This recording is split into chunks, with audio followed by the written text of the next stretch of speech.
Dövlət Dumasında xarici vətəndaşların Rusiyada saxta təhsil fəaliyyəti ilə bağlı inzibati məsuliyyətə cəlb olunmasını nəzərdə tutan qanunvericilik təşəbbüsü irəli sürülübdür. Müvafiq layihə Yeni İnsanlar fraksiyasının deputatları tərəfindən hazırlanaraq hökumətin rəyinə təqdim edilibdir.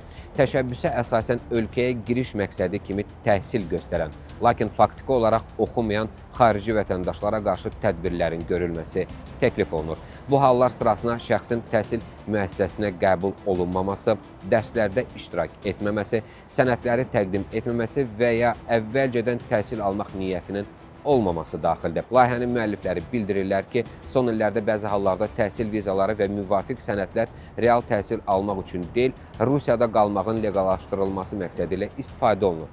Onların sözlərinə görə hazırda bu cür hallar ayrıca hüquq pozuntusu kimi müəyyən edilmədiyi üçün tətbiq olunan cəzalar fərqli olur. Qeyd olunur ki, təşəbbüs qəbul edilərsə, tələbə statusundan sui istifadənin qarşısını almağa və cəzaların tətbiqində vahid yanaşmanın formalaşdırılmasına imkan yaradacaq.